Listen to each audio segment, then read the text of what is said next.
न जाने कल किसकी बारी आएगी। क्यों? क्योंकि बाल ब्रह्मचारी भीष्म पितामह ने जीवन में कभी झूठ नहीं बोला। अरे उन्होंने प्रतिज्ञा कर लिया है कि जाओ, कल एक पांडव मारा जाएगा। तो पांचों भाइयों में आज शोक फैल गया कि ना जाने कल किसकी बारी आएगी, कौन मरघट के घाट उतारा जाएगा। तो पांचों भाई आज अपने अपने शिविर में एक दूसरे से लिपट लिपट के रो रहे हैं। ना जाने कल किसकी बारी है। पांच भाई है ना, तो पांचों भाइयों में बड़ा प्रेम है। पांचों भाई आपस में विचार करते हैं ना जाने किसकी बारी आएगी। तो क्या हुआ, मैया कुंती के पास खबर पहुंच गई, अरे भीष्म पितामह ने प्रण कर लिया है कि कल एक पांडव मारा जाएगा। तो मैया कुंती को शोक आ गया। अब भैया जिसको पता चल जाए कि कल किसी माँ का पुत्र मारा जाएगा तो उस माँ के हृदय से पूछो क्या होता होगा, उसके दिल पर क्या वेदना हो रही होगी। तो मैया कुंती रोने लगी, अरे वो कन्हैया कहाँ हो मुरलीधर, आ जाओ मेरे मोहन, तुझे कुंती बुलाती है। आ जाओ मेरे मोहन, तुझे कुंती बुलाती है। आ जाओ मेरे मोहन, तुम्हें कुंती बुलाती है। आ जाओ मेरे कान्हा, तुझे कुंती बुलाती है। आ जाओ मेरे मोहन, जय हो। कुंती बुलाती है। आ जाओ मेरे कान्हा, आ जाओ मेरे मोहन, आ जाओ मेरे कान्हा, आ जाओ मेरे मोहन, आ जाओ मेरे कान्हा, तुझे कुंती बुलाते हैं।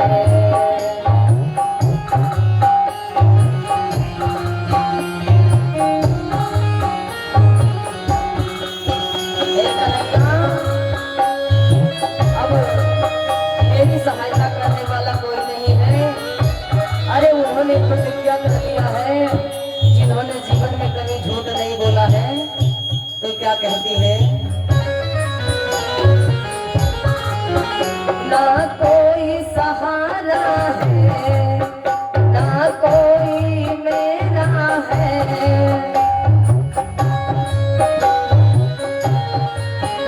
ना कोई सहारा है, ना कोई मेरा है। सब जीत किए मुझसे, मैं हरदम ही हारी।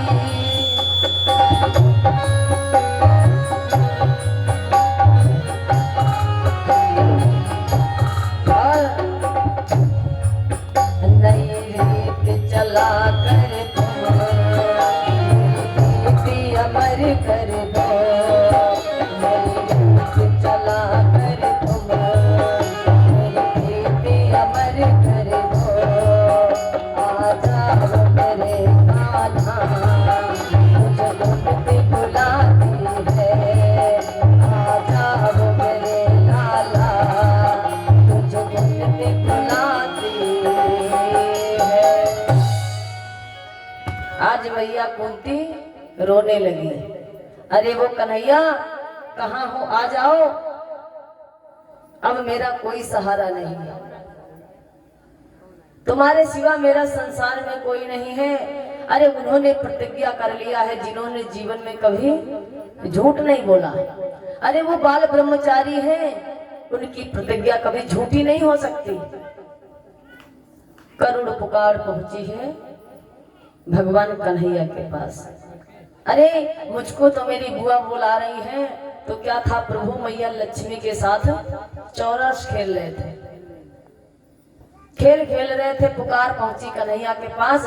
अरे कन्हैया दौड़ पड़े, रुक्मिणी ने पकड़ लिया पीताम्बर। अरे वो स्वामी खेल अधूरा छोड़ के कहाँ चले? अरे देवी छोड़ो तो सही, मेरी बुआ ने मुझको बुलाया है।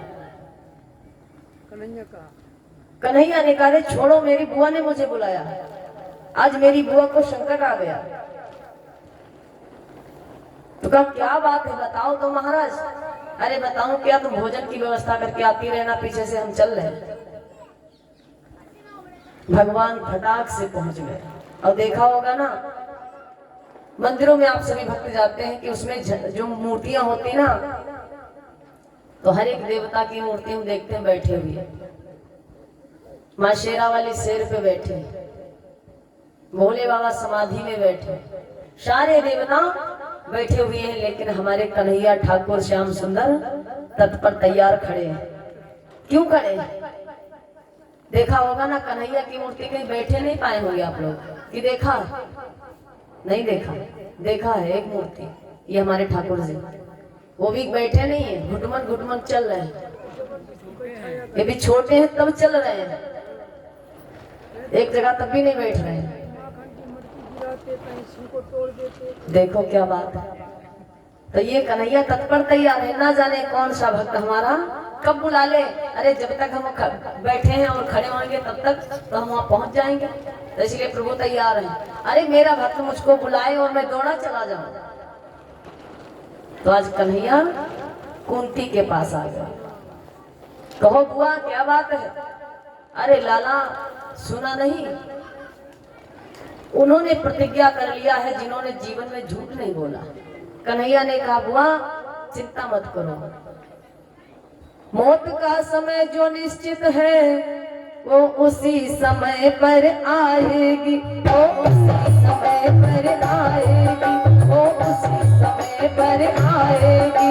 जिस समय मौत आ जाएगी वो कहीं बदल नहीं पाएगी।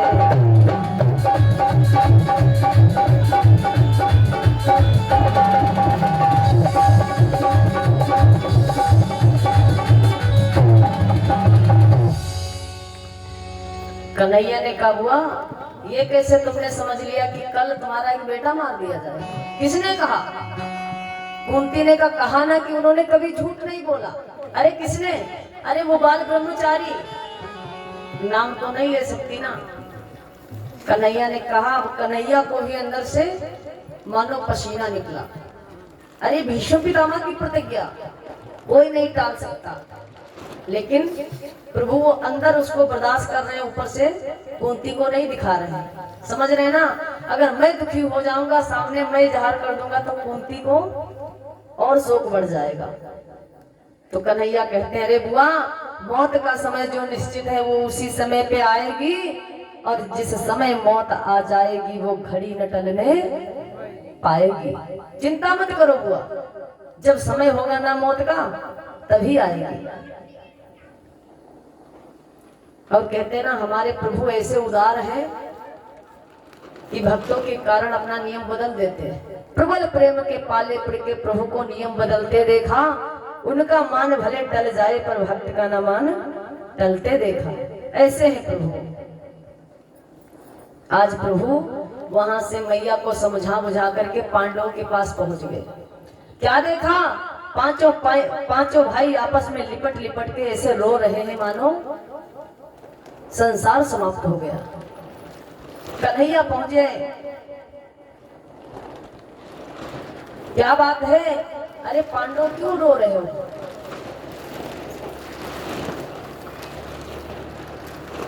क्या बताऊं केशव, तुमने नहीं सुना? भीष्म पितामह ने प्रतिज्ञा कर लिया है कि कल एक पांडव मारा जाएगा। तो मुझको ये चिंता नहीं है कि कौन मारा जाएगा, ये चिंता नहीं कि हमको मौत आएगी, लेकिन चिंता हमको ये हो रही ना जाने कल किसकी बारी आएगी और कौन मरघट के घाट उतारा जाएगा। अरे ये बता देते बाबा कि अर्जुन मारे जाएंगे, भीम मारे जाएंगे, तो इतना शोक नहीं होता। अब हम सबको ये चिंता लगी है ना जाने किसकी बारी आएगी, इसलिए हम रो रहे हैं। कन्हैया ने समझाया देखो ज्यादा शोक करोगे तो दिमाग से खाली हो जाओगे, कल का युद्ध नहीं कर पाओगे, कल की बारी कल पे छोड़ दो। अभी शोक मत करो। क्या हुआ, मैया लक्ष्मी अपना भोजन बना के तैयार करके मानो पहुंच गए। प्रभु ने सबको समझा बुझा करके भोजन करा के सुला दिया। अब प्रभु कह रहे हैं ना, तुम लोग सो, हम पहरेदार हैं, कोई नहीं आ सकता। जब पांचों भाई सो गए, प्रभु वहां से उठे, निकल लिए। कहाँ पहुंचे? द्रौपदी के शिविर में पहुंच गए। रात्रि के ठीक 12-1 बज रहा है, प्रभु द्रौपदी के पास पहुंचे। अरे कृष्ण कहाँ हो? द्रौपदी के कानों में आवाज पहुंची, अरे ये तो हमारे कन्हैया की आवाज है। और द्रौपदी को भैया जिसको मालूम हो जाए कल उसका एक पति मर जाएगा तो क्या होगा, उसके हृदय से पूछो क्या होगा।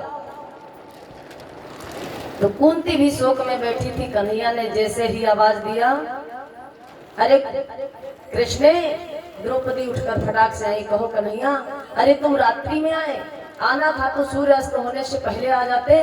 जो कोई तुम्हें देख लेगा क्या कहेगा कि एक स्त्री के शिविर में रात्रि के ठीक 12 बजे जा रहे हो। कन्हैया ने कहा, वो तो बहना सब ठीक है, लेकिन ये बताओ अगर तुम्हारा कल पति मर जाए तो तुम विधवा कहलाओगी ना? द्रौपदी ने कहा, तो कहा तो तुमको अपने श्रृंगार की चिंता नहीं, अपने पतियों की चिंता नहीं? द्रौपदी ने कहा, भैया मैं तो चिंता में शोक मग्न बैठी हूँ। अब कन्हैया मेरे बस की बात तो है नहीं मैं कुछ करूं, मेरा आधार तो आप ही, मैं आप ही के भरोसे हूँ। मेरे जीवन की बागडोर बस तुम्हारे हाथ में है, तो मेरी रक्षा करने वाले कन्हैया तुम ही हो। तो कन्हैया ने कहा, सुनो, करहि सदा तिनकी रखवारी, जिम बालक राखे महतारी।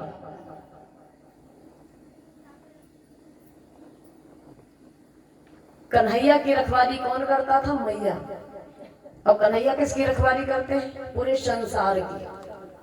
तो कन्हैया बोल पड़े, अरे वो बहना चिंता मत करो, ये युद्ध कल का मेरे बस की बात नहीं है। साफ मना कर दिया कन्हैया ने। अब बताओ भैया, जिसको कन्हैया स्वयं मना कर दे कि कल का युद्ध मेरे बस की बात नहीं, तो फिर आदमी कहाँ जाएगा? वो व्यक्ति कहाँ जाएगा? तो द्रौपदी को शोक बढ़ गया। कन्हैया ये तुम क्या कहते हो, ये तुम्हारे बस की बात नहीं। हाँ बहना, कल का युद्ध मेरे बस की बात नहीं, कल का युद्ध मैं नहीं कर पाऊंगा। क्यों? क्योंकि ब्रह्मचारी ने एक संकल्प ले लिया है कि कल एक पांडव मारा जाएगा। क्यों? अरे वो संत है, वो महात्मा है, वो योगी है, बाल ब्रह्मचारी है, उसको काटना मेरे बस की बात नहीं है। लेकिन हाँ, अगर कर सको तो एक उपाय बताता हूँ। तो द्रौपदी ने कहा, बताओ भैया। का उपाय ये है कि कल का युद्ध तुम्हारे हाथ में है, तुम चाहो तो युद्ध लड़ सकती हो, अन्यथा युद्ध हार सकती हो। तो द्रौपदी ने कहा, भैया जल्दी फटाक से बताओ कैसे युद्ध लड़ना होगा। तो कन्हैया ने कहा, निकालो चप्पल और चलो हमारे साथ है। कहन कहा, कहने अरे भीष्म पितामह ने प्रतिज्ञा किया है ना कल एक पांडव मारा जाएगा, तो रात्रि में क्या उनको नींद आएगी? नहीं आएगी। क्यों? क्योंकि भीष्म पितामह ने दुर्योधन से कहा था, अरे वो दुर्योधन अपनी पत्नी भानुमति को मेरे पास भेज देना, सुबह मैं उसको वरदान दूंगा। जब एक सती नारी को वरदान दे पाएंगे बाबा तभी पांडवों को मार पाएंगे, अन्यथा पांडवों को मारना भी खेल नहीं है। द्रौपदी ने कहा, ठीक भैया। आज द्रौपदी चली, पैरों की चप्पल की आहट सुनाई पड़ी, पैर चलने की आहट। कन्हैया ने कहा, बहना खेल खत्म हो जाएगा। कैसे? अरे चप्पल निकालो, कोई आवाज सुन लेगा तो शिविर में जाग जाएगा। पैरों की आवाज आ रही। तो द्रौपदी ने चप्पल निकाला, भगवान ने अपने पीतांबर में चप्पलों को लपेटा, बगल में दबा लिया और कहने लगे, बहना सुनो और जाना, और जाकर के तुमको क्या करना है, भीष्म बाबा तपस्या में मस्त है, अपनी माला जाप कर रहे हैं, और वहां जाना, बोलना कुछ नहीं, और भीष्म बाबा के चरणों में अपना सर रख देना, और उठना कब तक नहीं, जब तक बाबा तुमको वचन ना दे दे, आशीर्वाद ना दे दे, तब तक मत उठना। द्रौपदी ने कहा ठीक। अब मास्टर बढ़िया है ना, जिसका मास्टर कन्हैया मिल जाए तो क्या कहने की बात। द्रौपदी को भगवान कन्हैया ने पढ़ा दिया बहना। अरे भानुमति को वरदान देंगे पितामह। अब भानुमति भैया सती नारी है, कोई कमजोर नहीं है, शिव भक्ति ने। आगे आगे द्रौपदी, पीछे पीछे कन्हैया। क्या हुआ, आज लेडीज का भेष बना लिए, लहंगा पहने प्रभु, साड़ी पहने, घूंघट निकाले जा रहे हैं। क्यों, कोई देख ना ले, कन्हैया जा रहे हैं। बताओ, कन्हैया को भी डर है, कहीं पितामह को मालूम हो गया, अब वो क्रोध में आकर के मुझको श्राप दे देंगे तो मैं भस्म हो जाऊंगा।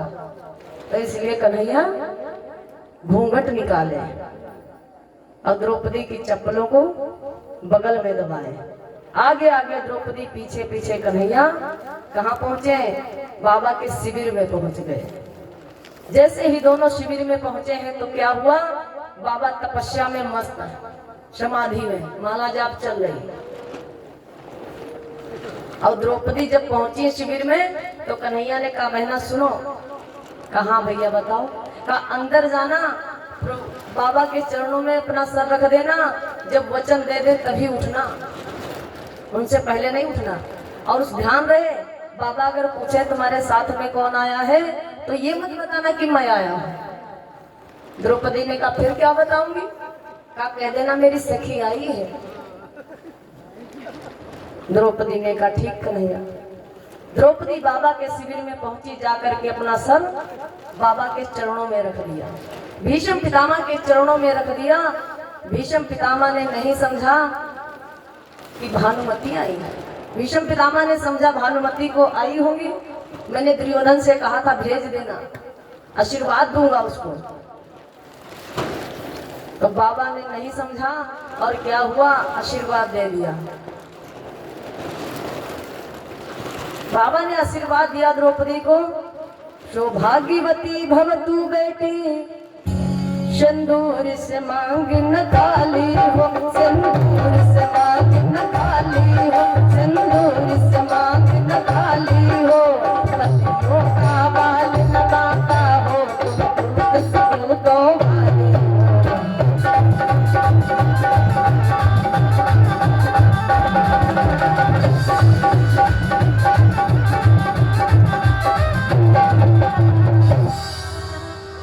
क्या हुआ, बाबा ने नहीं समझा। क्या हुआ, कन्हैया ने सरस्वती से प्रार्थना बाहर किया खड़े खड़े। देवी बाबा वचन देने जा रहे हैं भानुमति को। अब भानुमति नहीं, यहाँ द्रौपदी जा रही है। अब जब द्रौपदी जाएंगे तो कुछ काम कर दो हमारा। तो मैया सरस्वती मानो बाबा की जिह्वा पे निवास करने लगी। अब बताओ, दुर्योधन तो अकेला है ना, भानुमति के अकेला पति। अब बाबा वचन क्या कहते हैं, सौभाग्यवती भव तू बेटी, सिंदूर से मांगना खाली हो और पतियों का बाल न बांका हो, तुम पूत सपूतों वाली हो। पतियों माने कई पति हो गए और पति माने एक। बाबा ने जैसे वचन दे दिया जाओ, द्रौपदी ने सर उठाया। बाबा ये बताओ, दोनों बातों में बाबा बात सच्ची कौन सी है, दोनों बातों में बाबा बात सच्ची कौन सी है, दोनों बातों में बाबा बात सच्ची कौन सी है, दोनों बातों में बाबा बात सच्ची कौन सी है, दोनों बातों में बाबा बात सच्ची कौन सी है, दोनों बातों में बाबा बात सच्ची कौन। बताओ बाबा, दोनों बातों में बाबा बात सच्ची कौन है। अरे कल तो तुमने प्रतिज्ञा किया है कि एक पांडव मारा जाएगा, और इधर हमको वचन दे रहे हो सिंदूर से मांगना खाली हो, पतियों का बाल न बांका हो। तो ये बता दो बाबा, बात कल की सच होगी कि आज की सच है। प्रण तुम्हारा है, प्रतिज्ञा तुम्हारी है। बाबा चक्र आए, ये क्या हो गया पांचाली, रात्रि में तुम कैसे आई। कुछ नहीं बाबा, मेरे पति पे संकट था तो मैं क्या नहीं कर सकूं। अब बात भैया सही, यदि देवी को पता चल जाए कल इनके पति पर संकट है तो ये अपना पूरा प्रयास जरूर करेंगे। करोगी ना? सब करेंगी, मुंडी है। तो ऐसे द्रौपदी ने कहा बाबा अरे हमारे पति पे संकट था तो क्या हम सुकून से सोती? बाबा समझ के हो ना हो कारण कन्हैया बन सकता है, वरना पांचाली अकेले नहीं आ सकती। बाबा ने कहा बताओ द्रौपदी साथ में कौन आया? अब द्रौपदी को मालूम है ना कन्हैया ने कहा था ये मत बताना कि मैं आया हूं। तो द्रौपदी सोच रही कन्हैया को बताना ठीक नहीं। द्रौपदी ने कहा अरे वो बाबा अरे हमारे साथ तो हमारी एक सखी आई है, सखी। बाबा ने कहा जरा चलो सखी के दर्शन कराओ, हम भी दर्शन करें। कौन सी सखी रात्रि में लेकर आई है? बाबा को पता हो रहा ना कि रात में ये इतना बड़ा खेल करना कोई साधारण के बस की बात नहीं है। तो बाबा ने कहा चलो उस सखी के दर्शन कराओ। तो आज आगे आगे द्रौपदी, पीछे से बाबा शिविर से निकले। क्या देखा? अरे वाह क्या बात है, कन्हैया का घूंघट। तिरछे खड़े कन्हैया, बड़ी सुंदर मुरली है लेकिन मुरली को छुपाए हैं एक बगल में, दूसरी बगल में चप्पल छुपाए से खड़े हैं। अब घूंघट निकाले। कल भी मैंने सुनाया था पुरुष की चाल में और स्त्री की चाल में अंतर है। बाबा ने देखा नीचे से लगा करके ऊपर तक, ऊपर से श्रृंगार बना है, पैरों में बिछुआ नहीं, पायल नहीं। बाबा ने पकड़ लिया, अरे वो नटखट बचपन की चाल तेरी अब भी नहीं गई। अरे अहिर की छोकरियों के लहंगे में घुस जाया करता था माखन चुराने के चक्कर में, और आज तू खुद लगा करके लहंगा चोलिया गया। बता तूने तो मुझे धर्म संकट में डाल दिया। हे केशव, हे माधव, अपना चेहरा तो दिखा दो। कन्हैया अब समझे कि बाबा थोड़ा शांत है। भाषा को समझा कन्हैया ने कि बाबा शांत है, तो प्रभु ने धीरे से घूंघट उठाया, बड़ा सुंदर घूंघट उठाया। भीष्म पितामह ने दर्शन किया। अब सौंप दिया इस जीवन का सब भार तुम्हारे हाथों में। अब सौंप दिया इस जीवन का सब भार तुम्हारे हाथों में। अब सौंप दिया इस जीवन का सब भार तुम्हारे हाथों में। अरे भार तुम्हारे हाथों में है, जीत तुम्हारे हाथों में। अब सौंप दिया इस जीवन का तुम्हारे हाथों में। अब सौंप दिया इस जीवन का सब भार तुम्हारे हाथों में।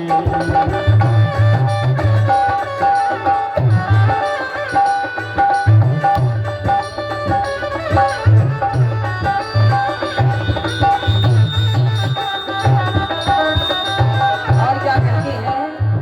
बाबा कहते हैं कन्हैया से, मेरा निश्चय है बस एक यही। मेरा निश्चय है बस एक है। मेरा निश्चय है बस एक यही। मेरा निश्चय है बस एक है। एक बार तुम्हें मैं पा जाऊं। एक बार तुम्हें मैं पा जाऊं। अरे मैंने तो दुनिया भर का, अरे करे तो दुनिया भर का सब भार तुम्हारे हाथों में। अब सौंप दिया इस जीवन का सब भार तुम्हारे हाथों में। अब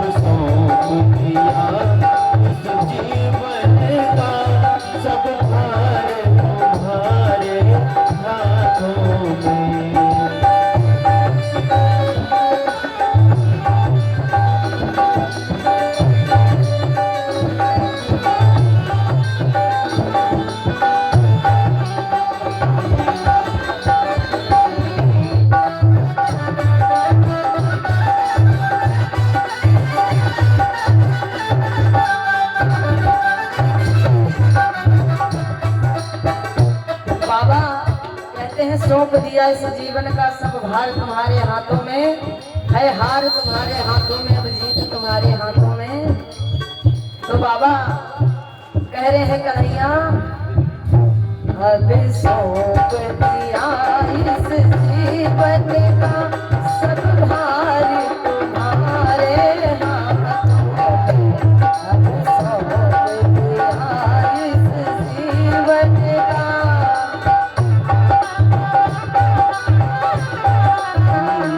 जो जग में रहो तो ऐसे रहो, ऐसे रहे, जो जग में रहो तो ऐसे रहो, जो जल में कमल का फूल है। मेरे सब गुण को